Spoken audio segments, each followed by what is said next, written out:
Well, good afternoon or morning or whenever it is that you're watching this. Hello, this is William Hiley from St. Matthew's Catholic Church, the Director of Evangelization and Catechesis, and I'm here to give you the lowdown on what our family faith formation programs are going to look like in the 2020-2021 school year. Now, it's going to be a weird year because I've had a lot of different circumstances, but we have been working hard all summer here at St. Matthew's to try to bring this together in a way that is enjoyable and fruitful for everybody. So without further ado, let's get down to it. By the end of this slideshow video, you should be able to kind of understand a little bit of the goals and why we're doing what we're doing with this. We're going to have a list of the safety precautions you're going to take this year, as well as an overview of the cohort model as we are using it to make sure that we are all staying safe and healthy while we're able to grow in our relationship with the Lord in this way. And by the end, hopefully, as well, you should be able to register for those classes, do the things. So here's, at the start of that list, our goals for this year. The first and most important thing on my agenda, at least in my brain, is that I want to, in this year, to start establishing a flexible, regularly meeting online or in-person community of adults focused on proclaiming the gospel, because the church documents tell us over and over again, National Directory for Catechesis, John Paul II's Catechesi Tradendae, that adult faith formation is the primary form of catechesis that every parish, every Christian should be involved in, and that we must continue to mature throughout our lives in faith formation. But we don't just want to tend to parents, we do want to tend to children as well. We want to help parents especially to step into their roles in passing on the faith. And we're going to do that this year, especially by increasing the frequency with which parents have discussions with about the faith with their children at home. We're going to do so by equipping you with knowledge to talk about what your children are learning in class with them and shared activities that we can do together. Building a community around those principles, improving that quality and alignment of pre-K and adult instruction, and then lastly, to connect us to mentors when possible, because we all need somebody to walk this journey with, somebody maybe who's more knowledgeable, more skilled than each individual, me included. I'm so grateful for the mentors who have walked with me this far. Now, let's turn to those safety and health accommodations. There are a few things this year to be aware of, especially with COVID-19 going around. We want to keep our communities safe and healthy, and we especially want to heed Pope Francis's and our bishops' encouragements to care for the most vulnerable among us, not just by protecting ourselves from getting sick, but by protecting others in the event that we're spreading disease. So to make sure that we're doing ministry in a responsible way, Teresa and Father Cliff and Deacon Kim and all of us here have been doing a lot of discussion this summer to come up with how we can do ministry in a way that is safe and effective for all. Right now, of course, the parish is open and we're blessed to have plenty of volunteers, but we're currently struggling on the front of space, being able to maintain a large enough space and keep it clean on a regular basis to the required standards to do these ministries effectively in the way that we have done them in the past. And therefore, we are going to this cohort model, which will allow us a better cleaning burden work, as well as, I genuinely believe, better ministry as a result of this. Some of those quick 4 points of safety precautions that we'll be taking this year.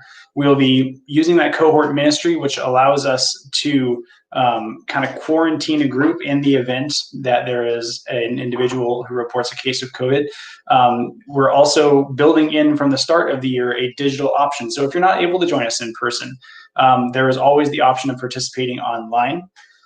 Excuse me. And we have this plan here in place, as you can see, based on this decision tree. We have a plan with clear criteria-based decisions, clear criteria for decisions that we can use to make sure that we are acting in a consistent and effective way for everyone's health and safety. Now, for adults and children participating in the program, because we have limited spaces and we're not sure of enrollment yet, we are currently asking that masks be required for adults and children who participate in these programs. Likewise, we will be doing temperature checks on arrival as to the extent possible. And those are, again, just kind of the main things that we're doing to protect and monitor with COVID stuff. And lastly, probably have seen this at some of the schools as well, we'll be doing family supply and individual supply bags rather than just having big dump buckets of crayons and whatnot, just to make sure that germs aren't spreading through the crayon bucket. So your kiddo will get a supply bag that will stay here at the church on those Wednesday night sessions. That allows us to get everything clean and make sure that all those supplies, which we will provide, are there every week for your kiddo to use when they're able to come, although it won't be every week, as you're about to see, because now it's time for the plan for the year ahead. Using this cohort model, there's going to be a few differences, but it's not too different in a couple ways from what we did last year. Now, with this year of uncertainty, we wanted to make sure we planned instruction and formation in a way that we could flex and bend around the situations around us. And of course, it's also important that we equip parents to share and participate more fully in their own apostolate, their own missionary work as parents to their children. And so we created this diagram, this kind of flow of teaching and how it's going to work. So in a given month, you should see all 4 of these components. Number 1, teaching. We will do a in-person class at least once per month to make sure that I am going to teach with parents and catechist volunteers are going to teach with your kiddos, prepare them for the sacraments, those kinds of things. There will then be an online at-home activity component, online or at home, which parents can then get the chance to reflect on, share their thoughts with others on using the technology available to us. In this particular case, we'll be using the program's Flipgrid especially. And then all of that information from that reflection comes back to us teachers and volunteers who look at that reflection data and turn that into decisions for how we're going to teach in the next month. This structure is what you will see throughout our programs. So if we're starting with that, let's look at our first program, which is our general family faith formation for grades pre-K through 5. So again, in a typical month, this is what you would see. Your family would attend on one Wednesday night per month. You will take all the registrations and break them up into 3 or 4 cohorts, each cohort meeting on one night, one Wednesday per month in person. But then when your family is not meeting in person, there will be online presentations to view as well. So you can stay up to date. Each week will be a different online presentation. So parents, please check in every week with those to stay on it with your faith and growing with the community. After that split instruction kind of thing, like I said, one Wednesday night in person, 2 Wednesday nights online. That Wednesday night in person will have an adult section and a kids section, adults upstairs, kids downstairs. After that will happen a series of activities. I'll identify 2 activities out of the Purple, A Family of Faith books. Those should be familiar from last year. Yep, we're reusing them because we want to dive deeper into them this year. We'll identify up to 2 activities per month that you can do at home with your kids that are closely aligned to what you were learning in the parent class and what your kiddos are learning when they were here in person as well. And then the important part, reflection. Using Flipgrid, which is a video app, we're going to ask that you, parents, do a brief, like up to 2-minute video reflection on how those 2 activities went when you did them with your kids in this past month. And then when you post that to our Flipgrid, other parents will be able to see and respond to you with their own video responses and reflections. Hopefully the goal here, again, is to just build a friendly community of folks who are all journeying together, learning how to better practice our own preaching, practice our own faith as a family, so it can create a friendly environment for us all to grow together. With that cohort model, then here's kind of what a monthly schedule would look like. Here's actually 3 examples. So you'll notice that it's broken up into cohort A, cohort B, and a First Communion cohort. We'll be keeping all of our First Communion families together in one cohort so that we can minister to them all in a group, which you'll see in just a moment. You notice September, A, B, C, or A, First Communion, B, determines which day you're coming on. We'll assign you to a cohort at the start of the year after you register. Same thing in October. So cohort A comes this date, cohort A comes this date. And you don't need to come on any of the other dates. Those are the dates when you would look to attend online. Now, if we do need to go online, fully online, you can see where this is really easy to just pivot all onto online. These 2 components stay the same, the green do and the blue reflect, and the yellow teach just becomes all parents attending all 3 webinars online. Super easy switch. And without too great of a cost or concern. And then when we're able to come back in person, we will swap back in person once guidance allows us to do so. First Communion will just dovetail right into that. So like I said, First Communion will be one of those 3 cohorts. It'll come to its once monthly meeting. Parents will be with me upstairs. Kiddos will be downstairs working to prepare for the sacraments. Because we're using the Blessed program like we did last year, it's super easy to go all online if you're not able to participate in person.